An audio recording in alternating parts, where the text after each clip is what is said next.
All right. Good morning, tribe. The donut shop at the beginning of the world is open.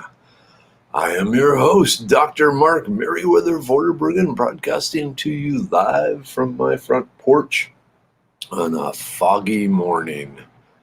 Happy Tuesday. We made it through Monday. We're now on Tuesday. That's how it goes. Just chilling out, waiting for others to show up to see what conversation we will have today. Oh, hello, mosquito. Go away, mosquito. All right. Well, let's see what's going on in the world today. I don't know. I usually don't look at things. Hey, good morning, Mike. People are starting to show up. Hey, Ellen. Hey, Michelle. Hey, Katie. Hey, Tina. Hey, Lenore. Hey, Jennifer. Hey, Dan. Oh, so just something kind of interesting. Oh, hey, Robert. Overcast and black here at Lake Texoma. Hey, Dion. Yeah, once the daylight savings changes, it'll be light again in the morning. Hey, good morning, Dion. Interesting thing for those of you in Houston, the Mensa. If you're familiar with Mensa, they're like the club for really high IQ people. I've played around with them in the past. Anyway, the Worldwide Mensa Conference is in August 24th to 29th, 2021 in Houston. So next year's Worldwide Mensa Conference will be here in Houston in August. And they actually asked me to talk to them, so that will be fun.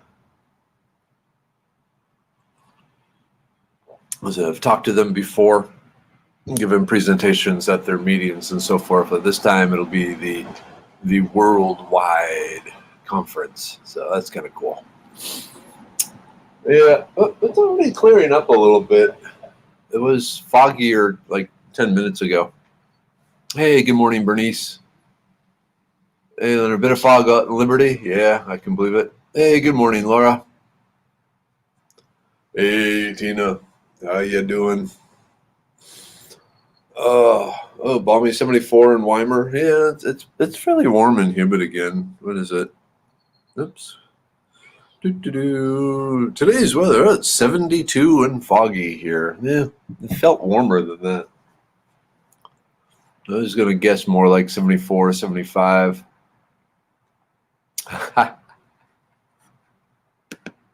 Yeah, nice. Bring a case of brain pills to the convention. I bet you sell out quick. Maybe. It's interesting, having dealt with them in the past.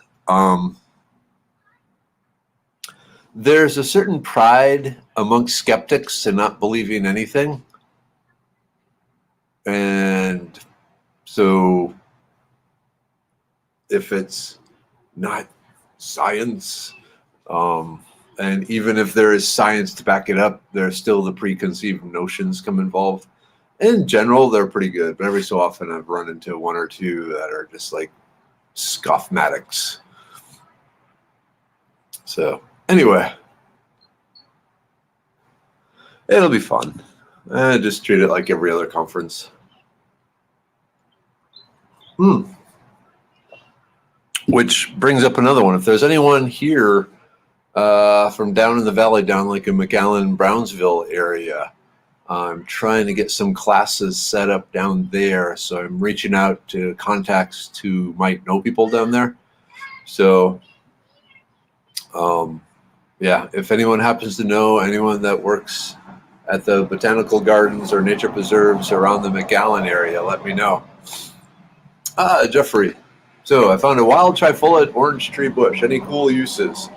Yeah, so the skin of the orange, the trifoliate orange, bitter orange, can be used to make a zest. It's also related very closely to the particular plant that is used to make the different bitters. So it's used in making your own homemade bitters. The juice is drinkable. but kind of hard to get because if you cut it open, you'll see it's mainly white pith and seeds rather than any traditional orange flesh or orange fruit. So what you do is you take the ripe trifoliate and just kind of push hard and roll it around your counter for a bit. Don't push so hard that you break the skin, but you're trying to kind of mush the insides. So you're trying to mush the insides without breaking the outside. After you do that, let it sit for like 3 days, then cut it in half and squeeze the juice out of it. If you go to the Foraging Texas website, there's a whole bunch of information on the trifoliate orange. In fact, let me just do that here. Because the thorns were used for fishing fish hooks. The plant itself is not native to Texas, but the rootstock is impervious to different citrus root diseases that occur very often in the Texas area. And actually, my understanding is probably across North America. And so they actually graft other citrus onto this rootstock, which is why a lot of people, when they have some sort of citrus tree, suddenly get this other weird thing growing off it with big, thick spines and three leafleted leaves. Foliate orange. Let me just do this. Orange. But yeah, let me, there it is. Okay. Let me just bring that up. So here we go, trifoliate orange. Yeah, mainly I use it in cocktails. Oops. Hey, Robert. Hey, Roxana. Hey, Tara. Yep. It's just drizzly. I bet we'll get some rain later. Hey, Jeffrey. Yeah, McAllen is on lockdown, and we're looking at sometime in the spring of 2021, so hopefully by then. Remember, my classes are scheduled 8 months in advance, so we'll go there. Oh, wow, Dad. Good morning, Dad. Good morning, everyone. Going to be nasty snowing day in Minnesota again, which is why this is, this cat's in Texas. Stay safe, Dad. Don't do anything too silly. Is any of Paul's kids going to be there to help with like clearing snow and so forth, or is anybody going to do it? Hey, Georgia.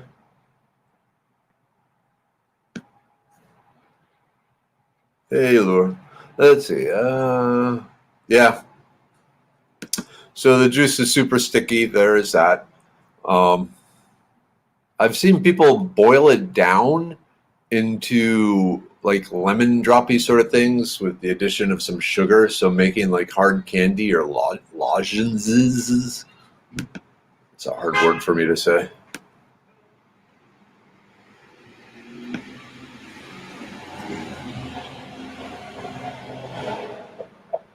Let's see. We could have one in Brush County, south of San Antonio. I'm assuming you're talking about a class, Laura? Well, if you know a location that would host me, I'm willing to travel. But yeah, because of the way the rules and so forth are, that like I said, I can't just show up at a park and or nature preserve and start teaching. They have to host me, give me permission. We have to work out the liability insurance, all that sort of thing. Oop. Hey, Bonnie. Hey, Robert. Oh, darling, going to be 80s in your part of Texas. Ugh. Yeah, what are we, mid-October? Heck, we're heading into late October already, which is kind of scary. Sorry, I'm picking at some glue. I was working on a project yesterday. I forgot to apply my workman's friend barrier skin cream so that the glue wouldn't stick. Okay, so let's bring this up. What do you need to host on private land? Okay, first and foremost, the landowner needs to have some sort of umbrella insurance policy to cover anyone accidentally getting hurt, or sadly in this day and age, purposely faking an injury and then suing the landowner. So it's recommended at least $1 million umbrella policy. And then after that's if you want strangers to appear. If you are setting up a class for a private group where you know everyone and trust everyone, then it becomes becomes a little easier. But yeah, if you just want, or if you're opening up your land to strangers, you have to be aware that if something bad were to happen, you could lose everything if you don't have the right insurance. So keep that in mind. Oh, bird watching time. Hey, Jacqueline. I'm going birding this morning on Pleasure Island, Port Arthur, Texas. There's supposed to be a brown booby. Cool. That would be nice. Oh, Jennifer, yes. Always, always, always. Can we still send pics with the brain pill? Mine is probably not good advertising as I go in the pen with fighting bulls. Not the brightest idea. Hey, but you need fast reflexes, fast reaction time. So yeah, hell yeah. Definitely send any pics, and also be sure to include pictures on any Amazon reviews, if possible. And this goes for everyone. Amazon has changed its reviews again, and now you really don't even have to buy the product. You can just leave your thoughts on it and what you think about it, or just give it stars, which actually is turning out not to be a great thing. Hey, Jacqueline. Yep. Well, you said it, not me.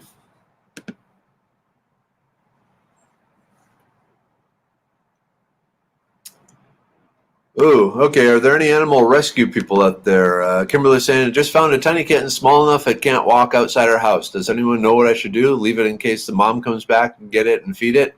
If I feed it, what do I feed it? This just happened minutes ago. That's good questions. My usual take on that is usually if the kitten is out there, its mom is somewhere nearby and will be taking care of it. So hopefully you left it where it is. And then just kind of keep an eye on it, but definitely call like the animal shelter or the ASPCA or something like that. Oops, let's see. All right. Tara, good morning, Tara. Question, do cypress trees grow any type of fungus or mushroom? Cypress trees were all along Toledo Bend, and I don't recall any. No, in general, cypress seems to be pretty resistant to fungus and rot in general. That's why they are used in a lot of construction, or they used to be. Now that they kind of wiped out the cypress. But yeah, they're very rot resistant. And 98% of rot that occurs to wood is fungal in nature. So yeah, one of the things about the cypress that made them so valuable was their antifungal properties and resistance to mushrooms. Hey, good morning, Kelsey. How are you doing? How's the apartment?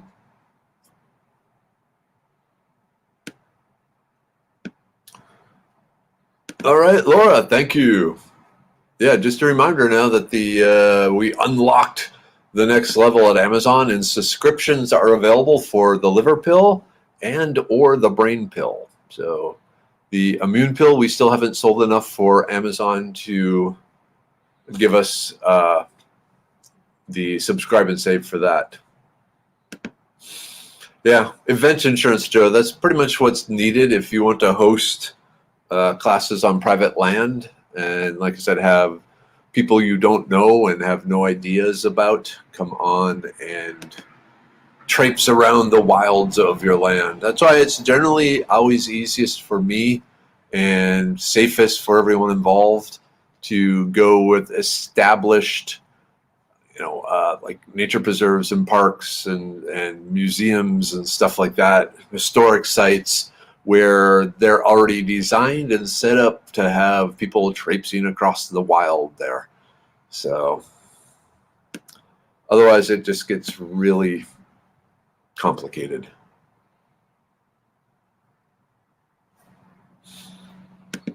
Okay, are there any medicinal benefits to mealy cup sage? So there has some. It makes a decent smudge. It can be used as the whole nervine and focusing agent of other sages.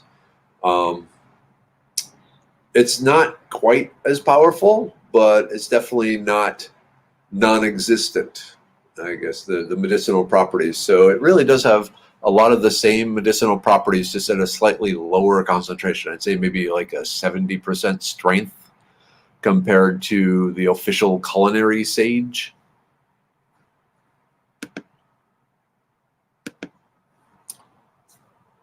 All right, Kelsey, good to hear. Getting better. Just need that carpet taken care of. Yeah, carpets are...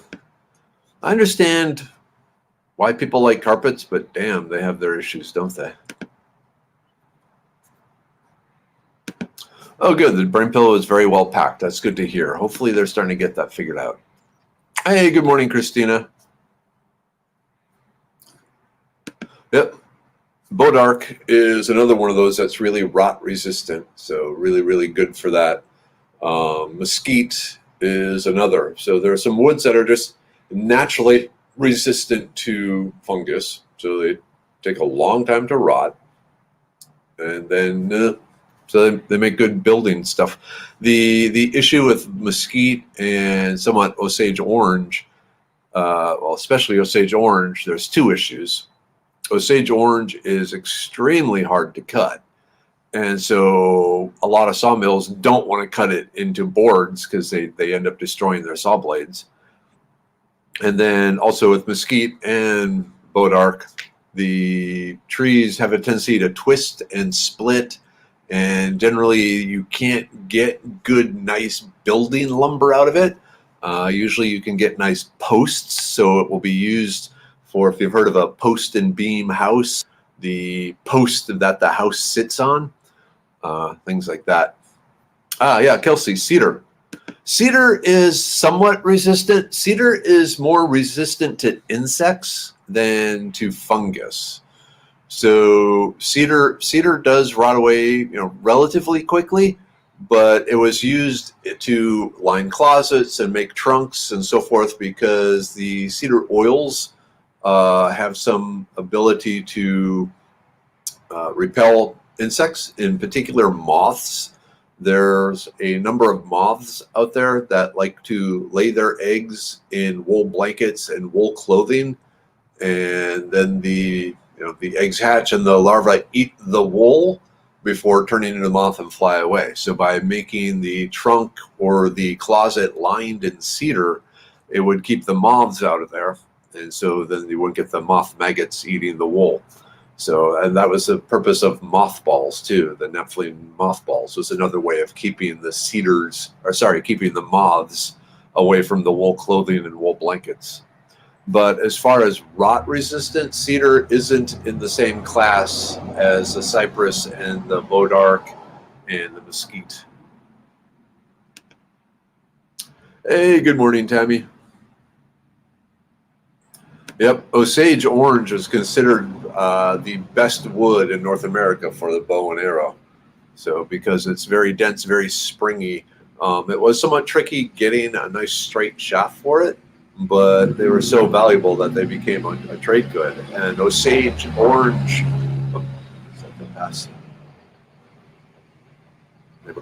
a good Osage orange was worth the value of a horse amongst the Native Americans once the horses showed up.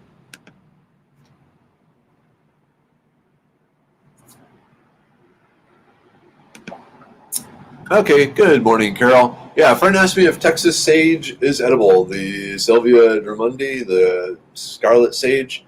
I read that the leaves can be made into tea. Is this true? And how? Dry the leaves first. Yeah. So just like any other herb being used for tea, you want to dry it. Just let it air dry, not in a dehydrator, not in an oven, because when you air dry it, there's enzymes that chew holes through the cellular wall. So then when you put the dried plant in the hot water, there's escape routes for the compounds to go. So the flowers are edible, and the leaves make a decent tea. As far as just a flavoring herb, like using it as a sage, I find the flavor to be bitter isn't the right word, but there are secondary flavors that I pick up uh, that it's like, not my favorite. It's not like some people with cilantro. Some of the people with cilantro can pick up that soapy flavor. It's nothing like that. It's more just okay, that was different.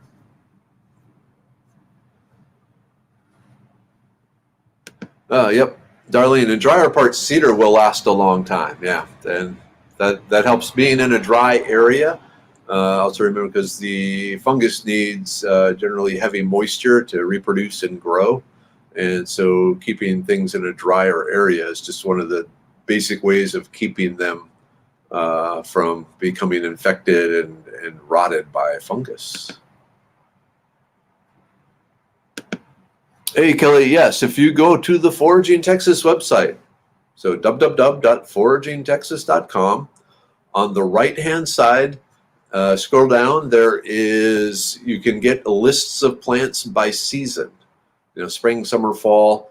So if you click on, say, fall right now, it'll bring up all the plants that are found across Texas in the fall.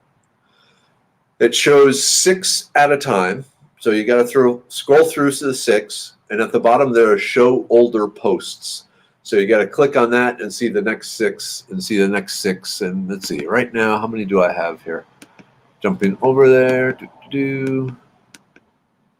Oops, where'd it go?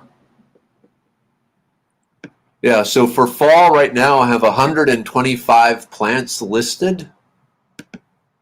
So, yeah. But on Foraging Texas, over on the right-hand side, there's all sorts of information there that, explore the page some. You'll find some good stuff there. But yeah, one of them is by seasons. Okay, S. Dodd says, Walmart carries kitten milk replacement powder in small bottles. However, very young kittens can be fed with an eyedropper until they get bigger. You need to be prepared to do this every couple of hours. Also, be aware that cats sometimes abandon kits that have health problems and won't survive. Sad but pragmatic. Good point. Yep, Katie, cilantro. I'm a big fan of cilantro. Minnie Weather hates it. She can taste that soapy molecule in it. She's one of those mutants with the extra set of taste buds. Okay, Jonathan, is there a difference in hang-dried versus found dried on the vine?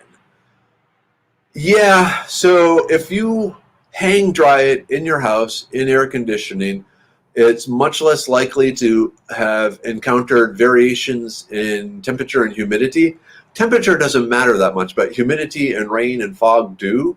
So if while it's drying, it gets wet, the surface gets wet, just from dew, fog, whatever, rain, the moisture can kind of trigger the growth of mildew. And especially if it's wet and the water gets back in the partially dried cells, and it can start having mildew growing in there where it's more likely to grow because it's going to be somewhat darker and protected and stay moist there. So long story short is I really recommend against using the brown leaves you find on a vine in the wild, just because there's a good chance there's mildew in or on them, and that's generally not a good thing to consume.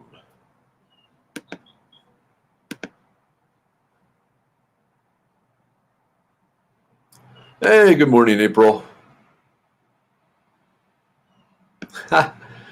So, as you can see, I'm moving this morning because the workout didn't happen. The Minnie Weather realized she needed to run to Target to get a birthday gift for a friend. And so we went there. I was looking at some bookcases because I need another bookcase.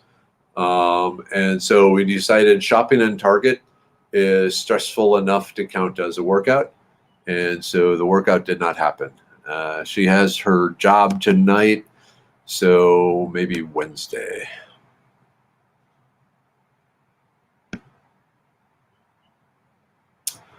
Huh, that's interesting. April, I'm curious with cilantro, do you pick up the soapy flavor or not? Or was it just like, this is a weird food and I don't like it? And beets, how can you not like beets? Beets are awesome. Nah, everyone is different, and that's what makes the world good. If everyone was the same, there'd be much greater shortages of stuff. Hey, have a good day. My neighbor Anthony, I like him. He's cool. Yeah, that's been Kelsey. So I just heard there may be a meteorite the size of a refrigerator is headed our way and may actually hit us on its way past. Yeah, that's been in the news for a while, for several months now. The day before the election, it's about 6 feet across, which means it is a small meteorite that will burn up, and any parts that survive will be very small. If you remember the meteor that streaked across Russia 2-3 years ago. A lot of dash cams got it. This fireball coming through, and hit the ground, and there were shock waves and stuff like that, and a few windows were broken. That was significantly larger than this one. This one it's basically only being talked about because it's going to possibly hit the day before the election. It's going to be a non-event. It's a tiny, in the scheme of things, hitting the Earth. In the annals of your miserable planet. Forget it. I was trying to do Dr. Lizardo from Buckaroo Banzai, and I failed miserably. But anyway, yeah, so a 6-foot meteor is basically considered a non-event in the astronomy world and geology world, because, yeah, it burns up and very small particles will hit the Earth. Yep. So, Leonard, yeah, my mom would make pickled beets, which were awesome, but then I started baking them, started growing them and baking them and roasting them, and oh, yeah, those are really good. Huh, this is interesting. Laura, ginger tastes soapy to me. Cool. Whoa, Joe. Okay, Joe. California white sage I have growing is off the hook. Wish I could share pictures. East Texas, by the way. Okay, cool. Now, white sage is, if it's not endangered, it's close to being endangered. So definitely nurture this. Because, yeah, I'm a little surprised it's going out in East Texas, and I'm wondering if it could actually be one of the cudweeds. But if it's truly the California white sage, yeah, this is something to, it's a plant of cultural and historical significance, and also being over harvested in the wild. So yes, definitely, protect and nurture.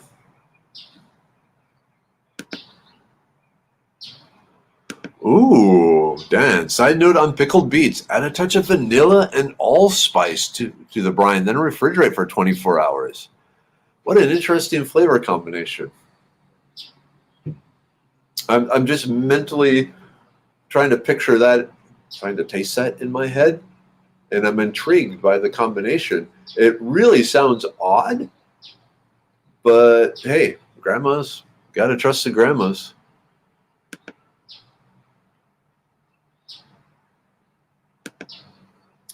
Yep, found a meteor the size of a quarter for sale, and they wanted $250 for that sucker.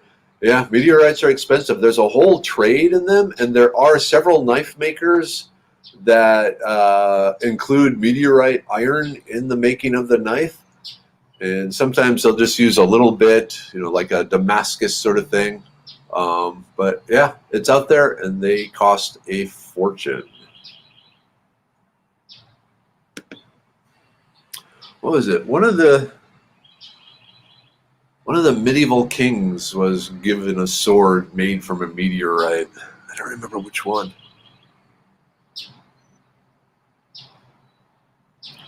Yeah, I think the Adam from Mythbusters, the one that doesn't look, Adam Savage, yeah, the one that doesn't look like the walrus.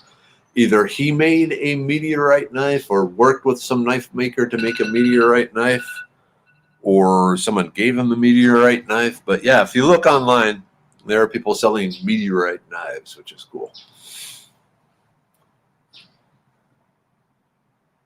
Okay, it is 7:50, so you know what that means. It is time for the group take tribe, starting with the liver, cleanse, support, detoxify, protect. Oops. Feeling good today. Last night was kind of stressful, but I'm feeling good today.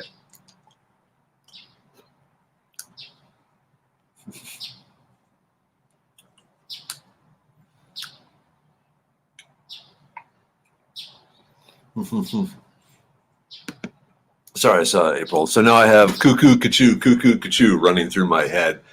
I am the Eggman. You are the Eggman. I am the walrus. Cuckoo, cuckoo. Anyway, yeah, that's a weird song. All right, the immune pill. Support, maintain, prepare, fight. Like I said, really important. They're saying the numbers are climbing up a little.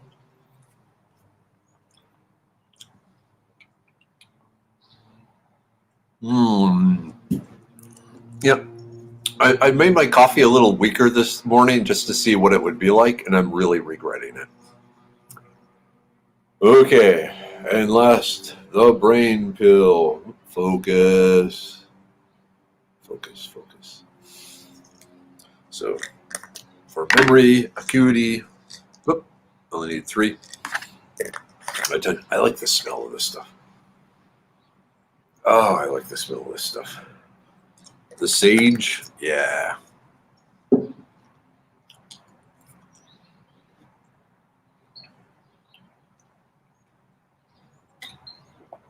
Oh, it's funny. The brain pill, the odor reminds me of this pizza shop that I used to hang out at back in my undergraduate days out in South Dakota. It's actually still there.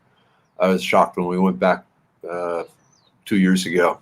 It was now owned by the grandson of the guy that owned it when I was there. So the Greek Tony's Pizza.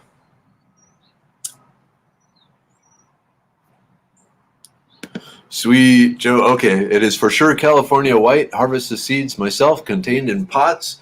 All right, for natural integration into the landscape. That is awesome, Joe. Keep doing that.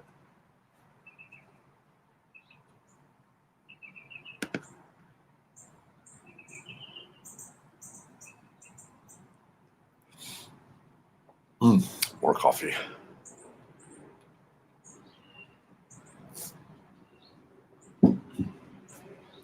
I'm kind of think the backdrop here is kind of pretty. Except we have the large or loud cars going by. Let's see, today's Tuesday. I need to think the lawn care guy will be coming tomorrow. Oh, yeah, reminder.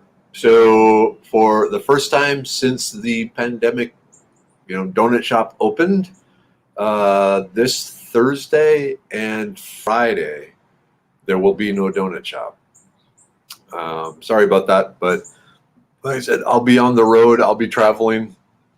I'll be out in California meeting with growers and stuff and the plant suppliers for Medicine Man. And then, like I said, Mrs. Weather refuses to do it without the help of Mini Weather. And that whole remote control thing, playing around with that doesn't seem to be working. I'm going to try one more thing tonight, maybe, but we'll see. Oh, cool, Jonathan. Yeah, some wild violets from Virginia. They're probably the same species that we have here, but yeah, they will take over, especially in the wintertime. They will spread out into the sunny areas, and then during the summer, during the hot months, they will just stay in the more shady, damp areas. That's one thing I need to do is completely tackle my yard again. I'm always trying things in areas and then deciding, nah, it didn't work there. So, I got like 4 different stands of goldenrod in my backyard. And so I want to just limit it down to 1, and I decided which spot that 1 will be, because the others are kind of interfering with other plants.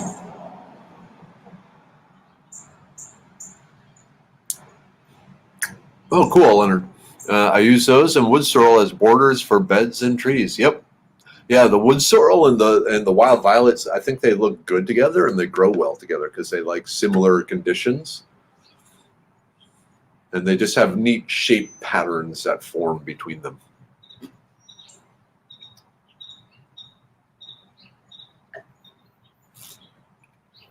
What else is the tribe doing? Anyone got anything cool going on? Oh, mosquitoes. Getting your fall gardens in, the fall crops. It's always kind of surprising um, how many people are surprised that I teach foraging classes in the winter here in Texas. They think it's winter, there won't be any plants around. There are plants around. So, oh hey, hi Heather, hi Heather, excellent. Okay, so you definitely got to follow Heather Barnes over on Instagram if you like beautiful pictures of beautiful food, and especially food that's using wild ingredients. So, weird thing going on right now. Heather is making some recipes that I sent her using wild foods to then photograph for a wild foods cookbook being created by Dr. Nicole Appelian. So there's this weird thing going on, but I'm really, really, really excited, man. And it's a good casserole day today. Now I'm hungry. Oops.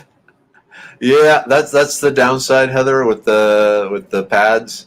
I'm surprised they sold them. Did you get them from a farmer's market or something like that, or where did you get the pads? I'm curious. Oops. Yep, winter is coming. Hey, Close. Oh yeah, up by you there right now, the chanterelles got to be exploding, especially with the rain we've had. Heck yeah.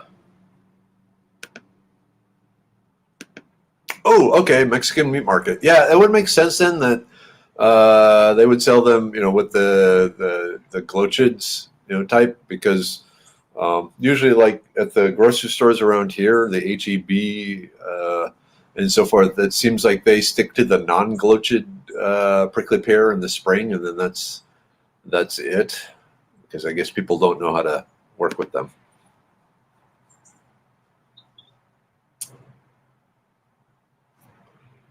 Oh wow, yes. Rehab on my 120-year-old farmhouse started yesterday. Been years getting to this point. Very excited. Wow, that sounds awesome. Nope. She got the pads from the Mexican market. Oh yeah, Katie, you got to check out Heather's stuff. It is just drool worthy. Amazingly beautiful photography.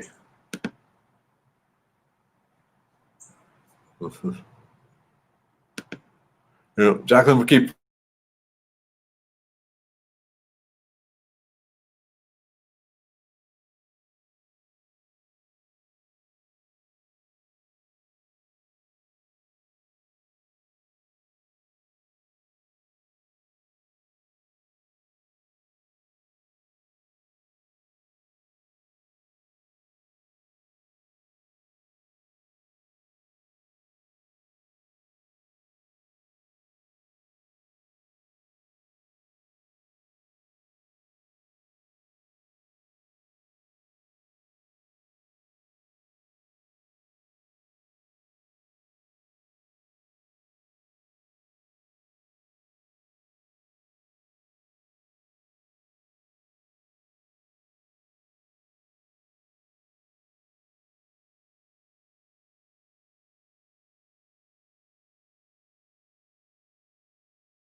Okay, that was weird. Yeah, so everything just glitched out here. But I'm back. But it's 8 o'clock. So yeah, something happened on this end. I don't know if you saw that flash, and then everything went down. Um, but I'm back. So anyway, but it's also 8 o'clock, so I gotta get running. Love to you all, mom, dad. Love to you, and the rest of the tribe. Love to you, and then see you all tomorrow. All right, take care. Bye bye.